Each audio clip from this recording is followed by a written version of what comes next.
My name is Rachel Corwin. I spent 8 years as a senior safety reviewer, embedded in infrastructure and pharma-adjacent regulatory projects. I wasn't the loudest in the room. I didn't chase credit. But when a risk profile didn't make sense, mine was the voice that stopped it from reaching approval, until they decided that made me inconvenient. I didn't hear it from Garrett directly. It came from HR, a 30-minute block labeled Budget Alignment Discussion. No context, no warning, just Myra reading from a document she didn't write, and Garrett sitting across the table like he wasn't the reason I was there. "We've restructured your position," she said with that careful tone HR always uses when they're about to pull the rug. "Transit Link Z3 will be managed externally moving forward. You'll remain on as a strategic resource, internal only. Salary adjusted accordingly." She glanced at Garrett like it was his cue. He didn't speak, just nodded once as if this was all perfectly reasonable. "How much of an adjustment?" I asked. 40%, she replied.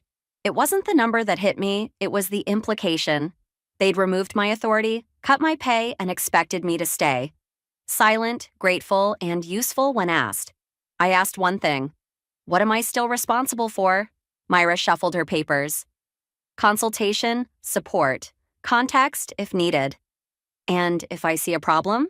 Garrett finally spoke. "You can flag it. The delivery's no longer under your name."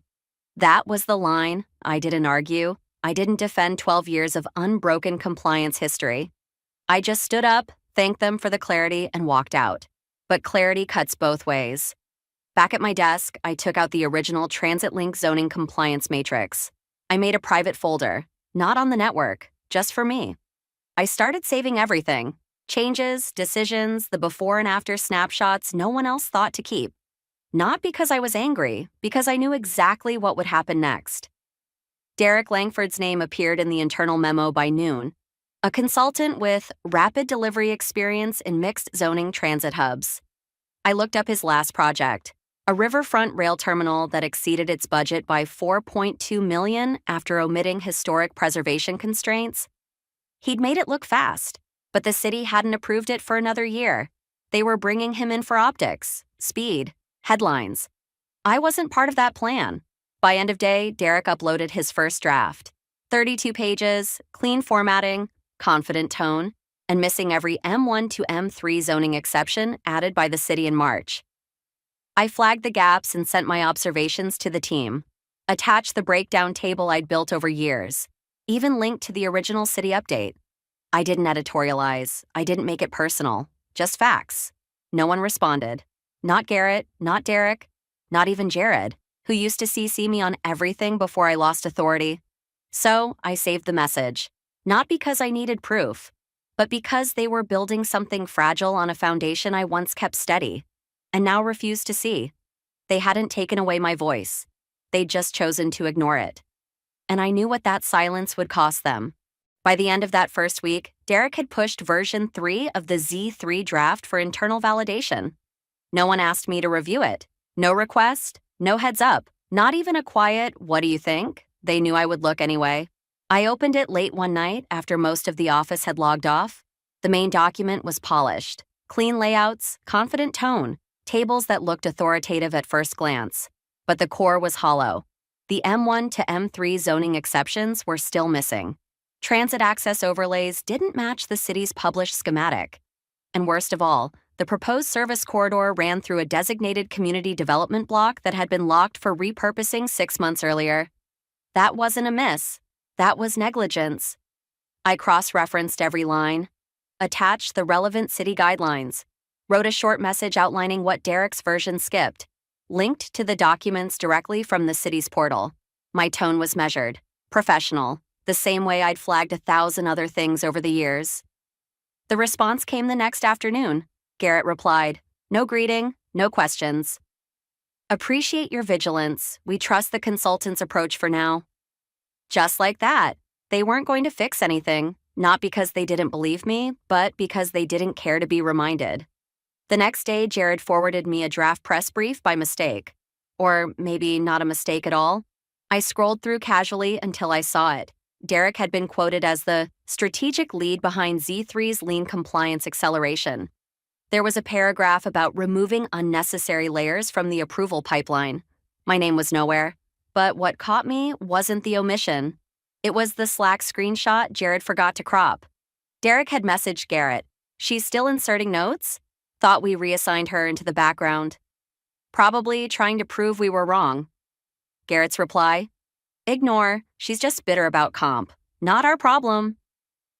That was the moment something in me shifted. I wasn't angry. I was focused. They weren't ignoring my inputs because they missed them. They were deliberately insulating themselves from anything that didn't flatter their pace. So I adjusted. I stopped trying to interrupt their forward momentum. Instead, I began building a parallel layer, one that mapped every deviation from compliance, marked every blind spot, and time-tagged every ignored submission. I wasn't a contributor anymore, so I became the audit trail. Each version of the draft that Derek released, I archived. Each revision that removed required sections, I annotated. Each oversight that was flagged and dismissed, I saved with the timestamp of my original warning. And as the days went on, I noticed something else. Even the junior staff had stopped including me in Slack discussions. I was visible, but no longer counted. One of them, Priya, said it aloud once during lunch. "I think she's just stuck in old systems. Garrett's trying to modernize." I didn't correct her. I just wrote down what she said. Because buried in that throwaway line was the system's new truth. They weren't updating workflows. They were deleting memory. And the deeper Derek leaned into fast-track mode, the more that deletion became dangerous. He skipped internal walkthroughs, labeled public maps without referencing the most recent overlays, missed a buffer zone clause tied to the fire station grid that only someone who'd reviewed the city's emergency route map 3 months ago would have known. Someone like me. I flagged that too. Quietly, clearly. Garrett forwarded it to Derek with a note that read, "Rachel flagged this. Low priority, but take a glance." Derek never responded. And that's when I stopped speaking into their inboxes. Instead, I documented everything for someone who'd eventually have to answer to the city. Not because I wanted them to fail, but because they'd designed a system where caution looked like resentment, and listening looked like weakness. They cut my pay. They erased my authority. But they didn't change the facts, and the facts were waiting. The consultant's fourth draft dropped on a Thursday. It was sleeker, shorter, and strangely confident, until line 7.2. That's where the utility zoning had been swapped with placeholder data. No footnote, no reference. Just a dashed line where there should have been a mandatory service path. I didn't say anything. That afternoon, Jared hovered behind my chair longer than usual. He pretended to check the printer, then casually asked, "Did you see Derek's new version?" I kept my screen still. "I saw it." He nodded like he'd expected that answer. Then, after a beat, "Would it be helpful if I forwarded you something? Just for comparison?" I didn't smile, but I didn't stop him. The file he sent wasn't official. It was a draft summary pulled from Derek's private working folder, incomplete, with red lines still visible. The misaligned path wasn't a formatting mistake. It had been deliberately removed to bypass a conflict with a redevelopment plan Rachel herself had flagged 6 months ago. And without her clearance, it couldn't be revalidated. I added it to my archive, time-stamped the transfer, cross-checked it with the original intake model still saved on my local machine. Jared had only confirmed what I already knew. They were cutting corners faster than they could track the consequences. I didn't escalate. I simply watched. That same evening, an unfamiliar name appeared in my inbox. Malik Amin, City Compliance Lead, Transit Region 4. His message was brief. Director: "Hi Rachel, I'm reviewing the transit link submission for pre-clearance. I came across an older spec document that includes hazard flow maps not present in the current draft. Were you the originating reviewer on that file?" I stared at the screen for a moment, then replied with a copy of the original public-facing draft, the earliest version I had submitted before the transition. I didn't include notes. I didn't editorialize, just facts as they stood. Malik replied in under 10 minutes. "Thanks, that version is significantly more complete. Who's managing compliance now?" That wasn't a question for me to answer, but I knew what he was asking. The system had tried to erase my authority, but it forgot to replace the memory that made it functional. Friday morning, Garrett scheduled a workflow alignment session. The invite list was short: Derek, Jared, Garrett, and one empty chair that had once been mine. They didn't call me in, but I watched the door stay open longer than usual, like someone halfway expected I might still walk in. I didn't. Later that day, Jared forwarded me another message, this one from Derek, quietly panicking about a missing infrastructure matrix he thought the legacy lead still had. Garrett replied with one line, "We'll rebuild it. She's not the gatekeeper anymore." I didn't respond. But in my notes, I underlined that line twice. Because the problem with gatekeepers isn't that they hold the keys. It's that they remember where the doors are. On Monday, Garrett called an early sync with legal. It wasn't labeled as such. The calendar invite said Z3 documentation QA touchpoint, but the guest list told the truth. Legal, PMO, Derek, and 2 system analysts. No one from compliance, no one from safety, and definitely not me. But Jared walked past my desk that morning with something clipped in his hand, a printout of one of my old hazard assessment logs. He didn't say anything, but the way he kept adjusting the staple, like it was a live wire, gave him away. By noon, Malik sent another email. The most recent version lacks documented evacuation logic for high-density nodes. Can we confirm who holds process ownership for this component now? Previous drafts listed it under Rachel Corwin. He copied Garrett. He did not copy me. That afternoon, Garrett forwarded the message to Derek with a note. Can you patch this? Pull something from the old release deck if needed. Derek tried, but he didn't know where the old deck was. The real one, not the template, not the version he'd reformatted to look clean but hollow. He messaged Jared, who messaged me. Do you, by any chance, still have that evacuation model? I can't find it in the team folders. And legal's asking for process continuity proof? I sent him a PDF, stamped, intact, unedited, from 4 months before they stripped my authority. It didn't contain new input. It didn't accuse anyone. It simply showed the truth, that the thing they needed most wasn't stored anywhere in the system anymore, except in the part they'd tried to delete. That evening, Derek uploaded a new draft with the evacuation section reinstated, but Malik wasn't satisfied. This version includes logic that contradicts the zoning compliance matrix on file. Was this reconciled with the hazard suppression plan? No one had an answer, because the hazard suppression plan wasn't Derek's work. It wasn't in the new folder structure, and no one remaining on the project had reviewed it. I had. 6 months ago. Garrett sent a Slack message to legal. Need guidance. Can we designate Rachel as historical reviewer for doc lineage purposes? Claire from legal replied, only if she's formally re-engaged or her title is listed in submission notes. Otherwise, her data chain is unofficial. Garrett didn't like that, because if he acknowledged my authorship, he'd also be acknowledging the breach, the gap they created when they cut me out, and continued using artifacts tied to my name. So he didn't reply, and I didn't volunteer. At 5:42 p.m., Jared messaged me privately. They're going to ask. You know that, right? I did, but I also knew this wasn't the part where I answered. This was the part where the structure they'd built without me started bending inward, pulled down by its own missing logic, its own deliberate omissions. I didn't need to shout. I didn't need to warn them again. They had the questions now, and not a single person left who could answer them fully. Malik escalated formally on Tuesday. The subject line was sterile. Request for validation. Transit link Z3, Phase 2, compliance reconciliation. But the body said everything. We require clarification on the origin and modification history of all hazard mitigation sections, including those present in prior stakeholder drafts but absent from the consultant version. Please identify the owners of those artifacts. He didn't say my name. He didn't have to. By mid-morning, Garrett was already pacing the corner hallway outside the conference room. I saw him through the glass, back turned, tie loosened, hand running over the same crease in his sleeve again and again.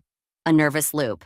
He called Jared in, then legal, then he called no one, then just stood there trying to make the silence obey him.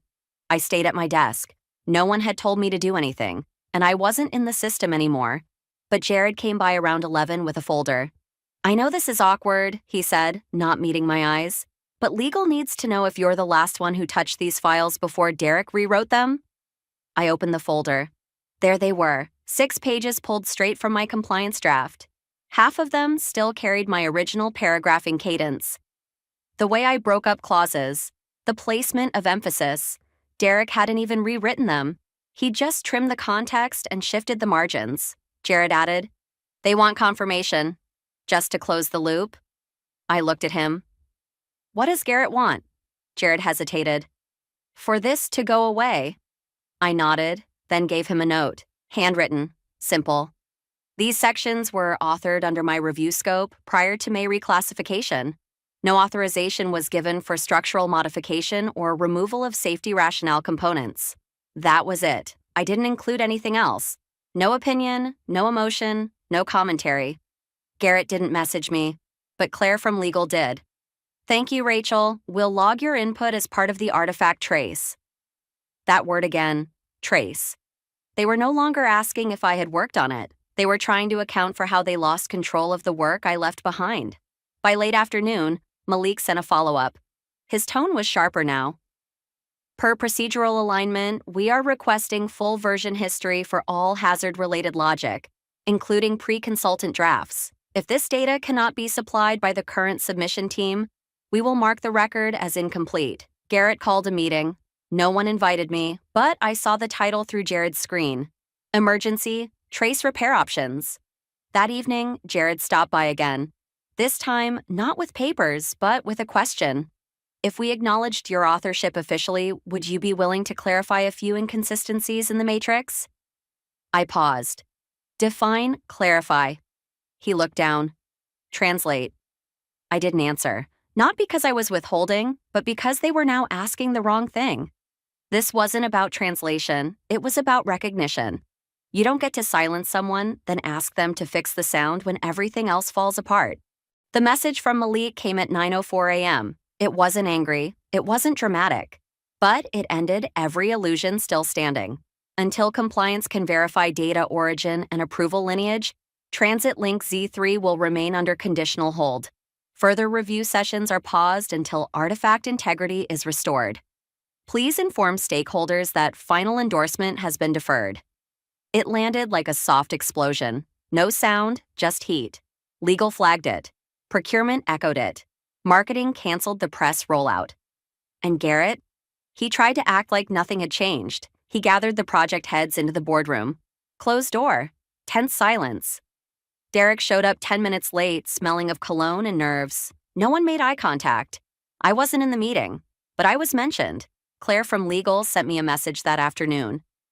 "Rachel, would you be available to confirm a few procedural items from pre-May documentation? We're not asking for engagement, just for factual continuity." I wrote back exactly what they gave me. I can confirm pre-May compliance artifacts authored under my review included hazard containment, secondary access mapping, and zoning adaptation logic. These were modified post-restructuring with no further review from me. 10 minutes later, Claire called me directly. That was new.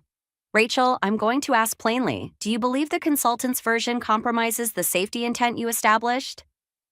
I answered the way she'd expect from someone who'd been silenced the right way. "I wasn't authorized to review the final version, so I can't speak to what's been compromised. Only to what was removed." A pause. Then, "Would you be open to a formal walkthrough?" "Not reinstatement, just reconstruction."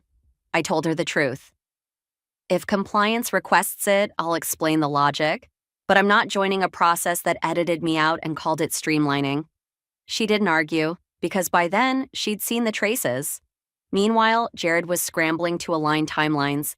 He'd started building a shadow index of every compliance line Derek had touched, and how many originated from older templates with my initials still buried in the metadata. When Garrett found out, he ordered him to delete it. Jared didn't. Instead, he archived it and forwarded a copy to Malik. That was the final shift. Malik escalated to City Legal, and City Legal asked the question Garrett had worked months to avoid. Has any part of the current submission been altered without chain of review preservation? The silence that followed wasn't confusion. It was cornering. Because they all knew what had happened. They just didn't know how to admit it. And there I was. Still outside their system, still unpaid for my insight, still invisible by design. But every time they opened a file and saw my structure, Every time they followed a path I'd flagged 6 months earlier, every time Malik asked, "Why is this missing?"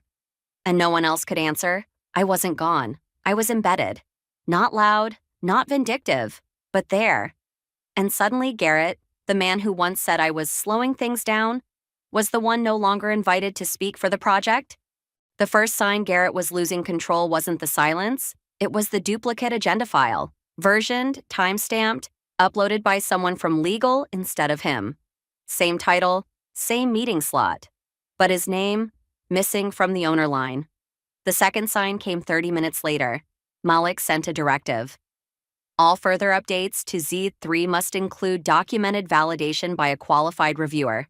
Previous consultant-led sections are frozen pending reconstruction. Recommended, reinstate foundational logic from pre-May compliance drafts. It wasn't phrased as a suggestion, and everyone knew what it meant. Garrett walked past my desk that morning. Didn't stop, didn't look. But his pace was different. No longer confident, no longer clipped.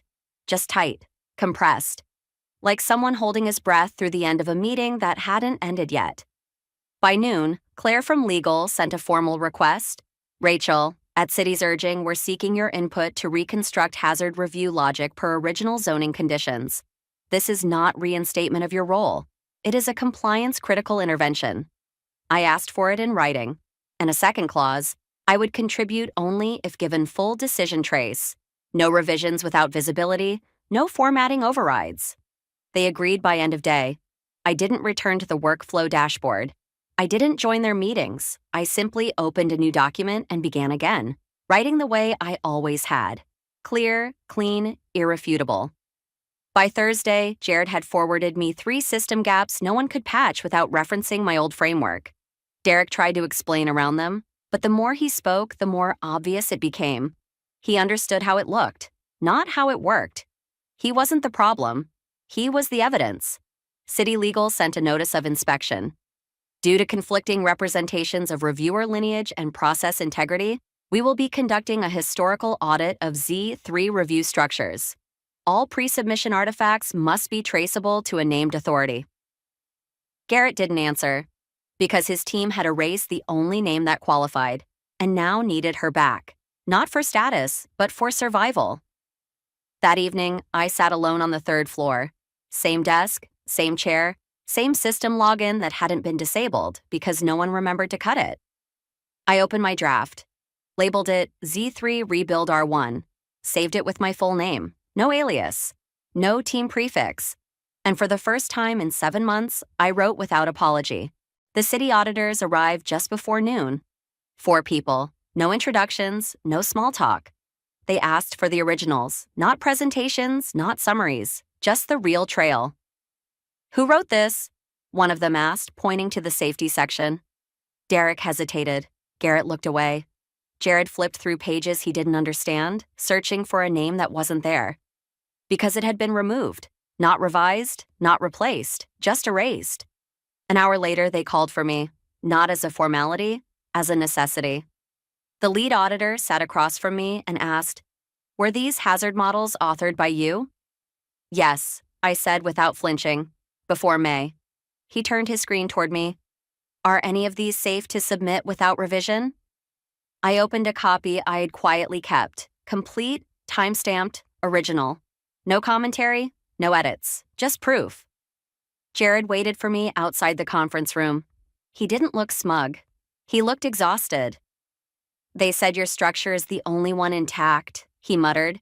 "Would you consider helping rebuild the rest?" I didn't answer right away. Then I asked, "If I build it, who's allowed to change it?" He didn't respond.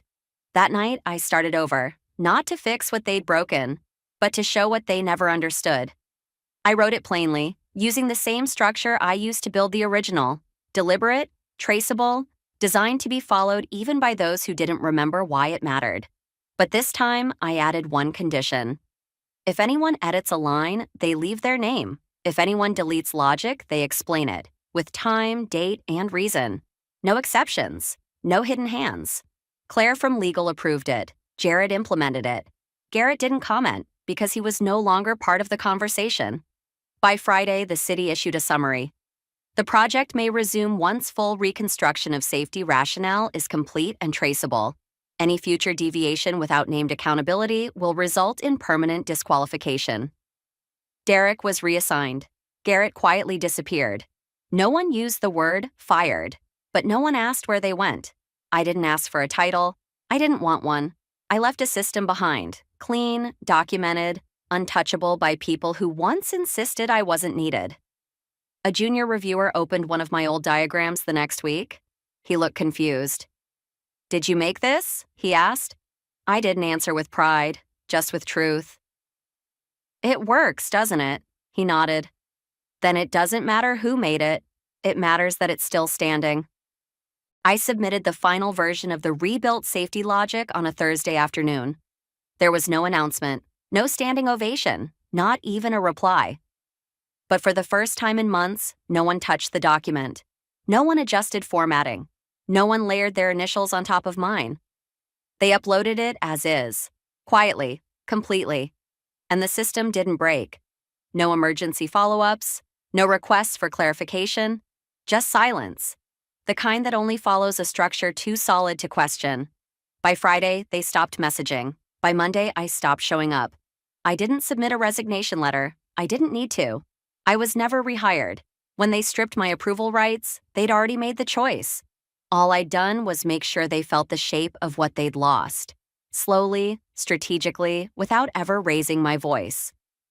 I cleared my desk the same way I'd held the line, with precision.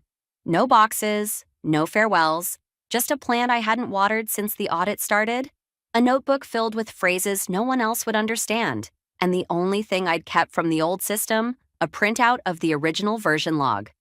The one with my initials still faint in the margins. As I walked out, no one stopped me. But they watched. Jared lingered near the elevator. I could feel it. He didn't speak. He didn't have to. He'd seen enough to know I wasn't leaving in defeat.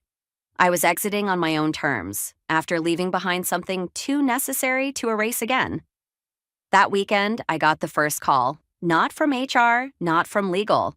From a senior engineer at Transitform, one of our old client partners. She didn't waste time. "We reviewed the failure report," she said. "Every safeguard that held the line during the audit traced back to you. We'd like to talk, not about compliance, but continuity. Not about fixing what's broken, but about building what won't be." I asked her to send it in writing. She did. An offer, not for a title, but for autonomy. Full oversight of systems design. Freedom to reject every shortcut I'd once been forced to absorb. They didn't care that I had been removed. They cared that what I built didn't fall, even after I left. A few days later, I heard Garrett had resigned to pursue new opportunities. Derek had quietly moved into a PM support role. No one mentioned the consultant again, but what did circulate was a list of recommended frameworks for city-facing projects, and at the top, without my name, without a single signature, was the one I had written. Unchanged. It was strange to become most visible the moment I stepped away. But maybe that's what legacy is. Not applause, not a statue. Just the quiet refusal of a system to collapse after you're gone. The message came on a Wednesday morning. Subject line, request, strategic dialogue, CEO review. No greeting, just a name I hadn't seen in over a year, Elise Chandler, the CEO. She hadn't spoken to me once during the collapse. Not when QA was dismantled. Not when the city's auditors froze deployment. Not when the new structure went live without a single glitch. But now, with the project salvaged, the team hollowed out, and the compliance playbook bearing my fingerprints from front to back, she wanted to talk. I didn't decline, but I didn't go to her office either. I suggested a neutral space, a public cafe, quiet, without the posturing of glass walls and leather chairs. She agreed. She arrived exactly on time. Polished, steady, controlled, still wearing the calm authority of someone used to owning the room. But this wasn't her room. "Rachel," she said, taking a seat across from me. "I've reviewed everything." I nodded once. Let her fill the silence. "What you left behind, it didn't just hold. It clarified the gaps no one else wanted to admit existed." She paused, then leaned in slightly. "I won't pretend we handled your position correctly. We optimized for optics, for cost, and we broke continuity in the process." Another pause. I'd like to offer you something new, not your old role, not just oversight, something built around how you work, not how we used to. It was the closest thing to an apology she'd ever make, and I respected that. But I had no interest in being repackaged. I took a breath. Elise, I appreciate the offer, but I'm not here to step back in. I'm here because I wanted you to hear this directly. I set my coffee down, slowly. I didn't build that framework to prove anything. I built it so the work wouldn't die just because someone else was uncomfortable with how I think. She didn't respond. Not right away, so I continued. You don't need me to come back. You need to stop designing systems that only survive as long as no one challenges your assumptions. Her eyes narrowed slightly, but she didn't argue. You didn't lose me because I was difficult. You lost me because I stopped fixing things silently. I stood, collected my bag, left my card on the table. I'm leading system design for transit form now. They asked before it was too late. As I walked away, I didn't look back. Not out of pride, but out of clarity. The legacy wasn't in being asked to return, it was in building something they could no longer afford to ignore. And every time their new reviewer flagged a risk they once would have dismissed, every time a shortcut failed a trace check, every time someone whispered, "This feels like Rachel's old logic," that was the point. Not revenge, not recognition, just structure with memory and teeth.